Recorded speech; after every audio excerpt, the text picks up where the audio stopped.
I was a childhood asthmatic, and I would be literally sitting up, unable to go out and play with my friends or play cricket, which is my passion, or whatever, a lot of the time. And what could I do? I would read.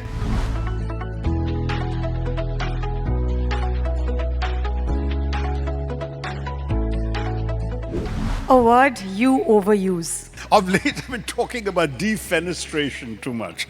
To defenestrate means literally to throw out of the window. Oh, I was defenestrated by my party.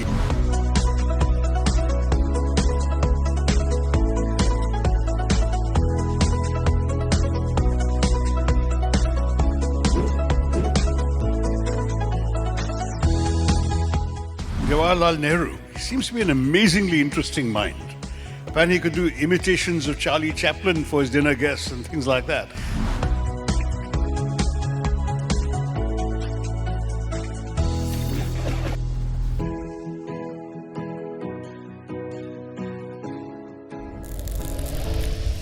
One book you would recommend to every teenager in India.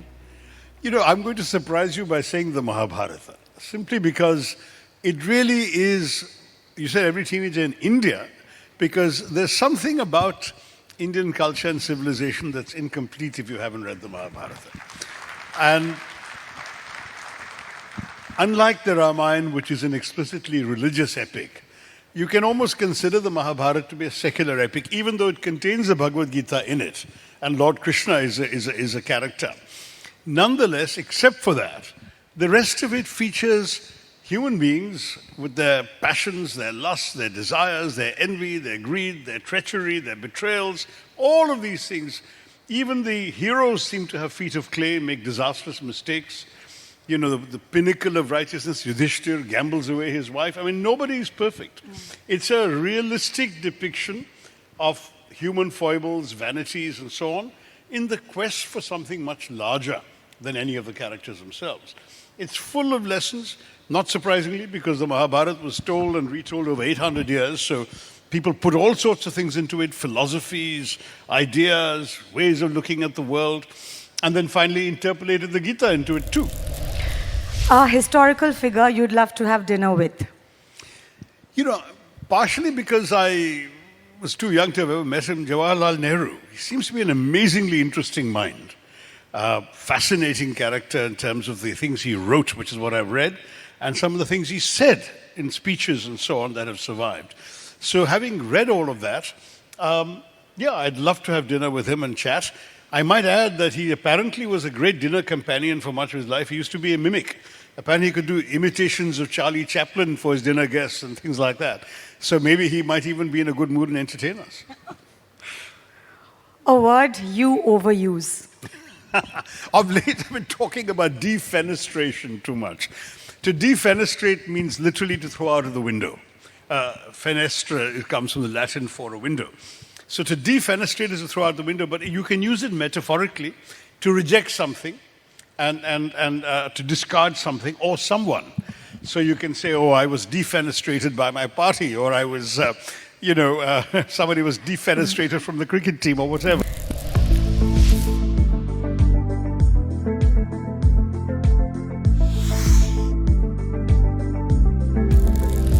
You were a published author with your first story appearing in the Sunday edition of the Free Press Journal at 10 years old. Your World War II novel Operation Bellows was serialized in Junior Statesman before you were 11. These are scary numbers. What was driving you back then? Was it ambition? Was it boredom? Or was it curiosity? No, actually, it was something a little more prosaic. I was a childhood asthmatic. Born in London, moved to India when I was 2.5 and promptly developed very severe asthma. I mean, really severe. And, those days there were no inhalers, there were no ventilators, no nebulizers and all of these things. They used to just give you these very strong tablets that made your heart go thud, thud, thud, so you couldn't sleep, but at least forced your lungs open so they could breathe. And I would be literally sitting up, unable to go out and play with my friends or play cricket, which is my passion, or whatever, a lot of the time. And what could I do? I would read. And I was the eldest child in my family, so there were no elder brothers and sisters whose books I could borrow. And when I exhausted the books available to me, I read books of my parents I couldn't fully understand, but that helped me with my vocabulary and so on. And when I ran out of that, I would take the fattest books they had and play book cricket with them. And when I ran out of that, what could I do? If I couldn't read, I would write. So from a very young age, I wrote my first story when I was 6 years old. Now, I was blessed with a father who decided to encourage this rather than dismiss it. And so he would get my stories typed up by his secretary in an idle moment. So I could share them with my friends and show them around and so on. And I began to take this seriously. And so then I kept writing. So right through, even when I was well, I would come back from school, finish my homework and start writing. Or when I was unwell, this is what I would do. So I kept writing, and Dad was enterprising enough to send these stories out for publication. And between the ages of 10 and 19, when I left India to go to graduate school in the States, I must have appeared in every single English language publication in the country without exception. Not every daily newspaper, though I also wrote for some of them, but every magazine. Carried, including Eve's Weekly, by the way, which was, But the thing was, what was enjoyable was not just that I learned by writing, but also because I was writing in publications that people around me read. So if I would write things, and I would, as a teenager, one would write irresponsible things as well, I would be getting feedback from people I could meet every day, including friends of my parents or my own classmates or their parents or whatever.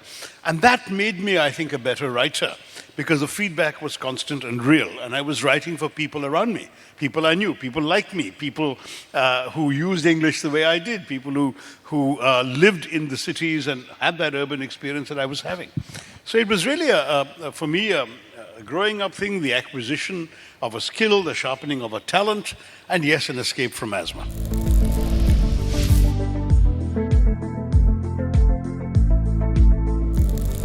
India has one of the youngest populations in the world. What do you believe are the biggest opportunities as we move into the future? Well, to begin with, the young have a lot more opportunities than I did when I was young, or perhaps than you did when you were younger.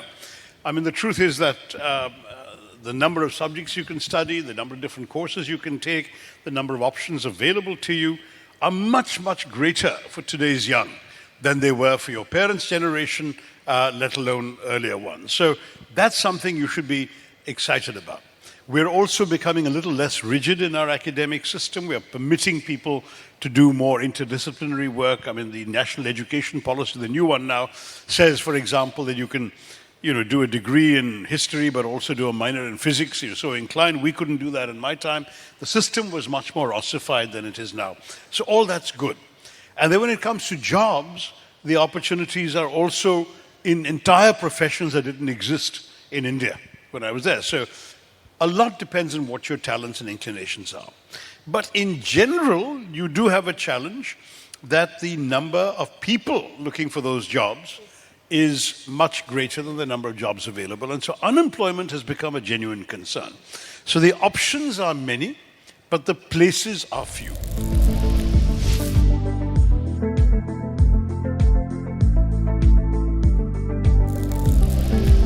With all the artificial intelligence and deep fake and misinformation, do you think literature and reading will still play a role in shaping up our future leaders? Look, I hope so, but I have every reason to be pessimistic for the reasons you mentioned, or your daughter mentioned. If people's attention span is going down, they're not reading as much. I've had arguments with people who said, of course they're reading. The difference is you're reading on the printed page, they're reading on a screen. But the question is, what are they reading on the screen? And my answer, unfortunately, as I find, is they're reading much shorter texts, more trivial texts, more superficial texts. The kind of in-depth engagement with complex texts that is available to you when you are reading from a book, for example, is just not happening as much. The biographies I've written, one of Nehru, one of Ambedkar, and the next one I'm going to write, have all been short, precisely because I have to cater to the TikTok generation.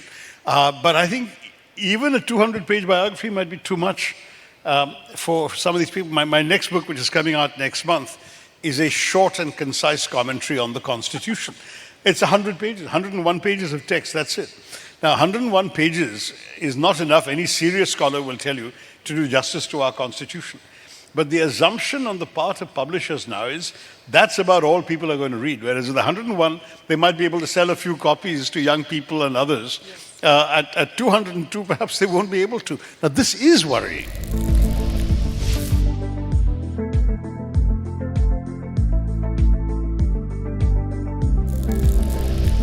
One thing about teenagers today that makes you frown. You know, the truth is that I haven't been frowning very much at teenagers. I've been frowning much more at the older people who made such a mess of things around us. But what would I suppose vocabulary might be a fair issue to take. You know, I mean, I don't see why you need to abridge charisma to riz, or why you need to, you know, take words that seem to be short enough in their own right and make them even shorter. So I suppose that's the one thing I could be frowning about. And one thing that makes you smile or you're happy. In teenagers? Yes. I think there's zest for life. There seem to be, I mean, just looking around me, there seem to be a lot of very lively people. And looking at this bunch here, many of whom were teenagers, seems to me that we've got lots of talents coming up as well, and that's wonderful. And people willing to try. I mean, this is not one of your winners because she's not from the eastern part of India, but this girl who at the age of 14 climbed Mount Everest. I mean, you know, you've got teenagers setting themselves challenges we would never have dared to when we were that age.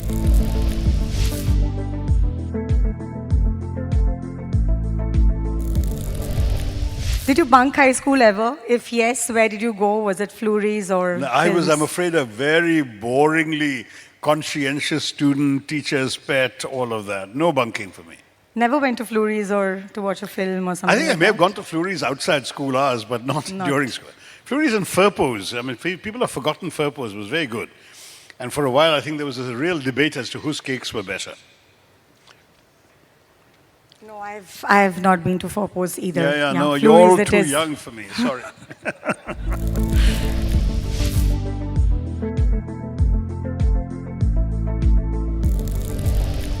Leadership today is often confused with popularity, and that's why you see so many people from the entertainment industry joining politics, whether they understand what they're saying, what they're doing, and because I see most of them making reels. I don't know how they are taking care of the country and us. There have been a few of your colleagues from this very stage, in fact. So what, in your opinion, truly defines leadership? Well, popularity is only useful for electability. Leadership is about actually having ideas of your own and being able to inspire others to follow those ideas and follow you in taking those ideas forward. Leadership also involves an ability to work with others and to motivate them to work with you. Now, those two things are not there. You're not a leader, except in the very superficial Indian use of that word. Anybody who's elected and is around long enough is called a leader, but they may not be able to lead anything. They may actually be followers of their party leaders or followers of a particular family or a dynasty or whatever, or ideology, rather than leaders. Leaders have to be originals, but leaders do also have to listen. A good leader is in some respects also a good follower who understands what matters to people and tries to find solutions for them.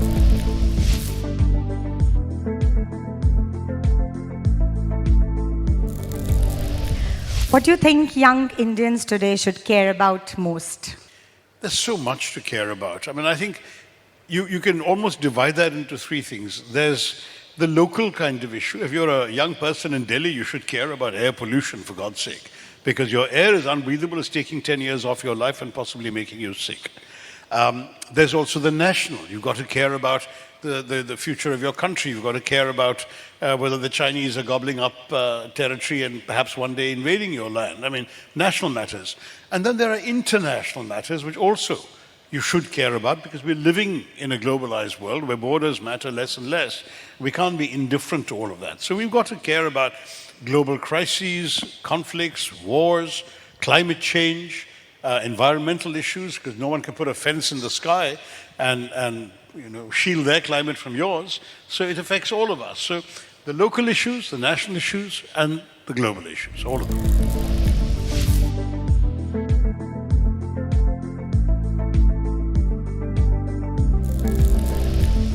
If we give you a magic mic right now that could broadcast one message to every teenager in India, what would you say?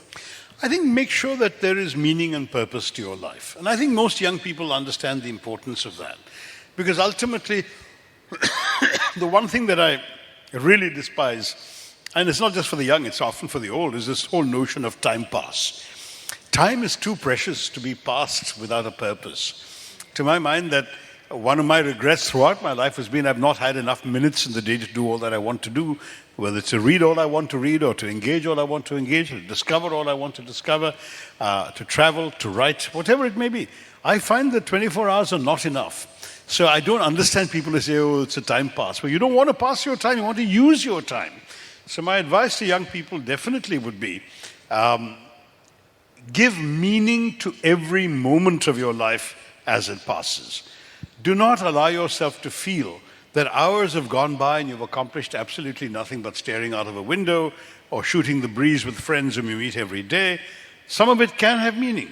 Bonding with good friends is often purposeful, but not if that's all you're doing because you've got nothing else to do or because there's nothing else you care enough to do. Discover your passion. If you're finding that you don't know how to spend your time because you don't care enough about something, look around the world. Read, engage, talk to people. You will find something that matters enough to you, engage with it. But find a sense of purpose in your life, ideally multiple purposes as I had, because that will make sure that every minute of your day has some meaning. And you go to bed feeling you've done things that mattered to you or perhaps even better to others. That would be really the one message I'd like to give you all.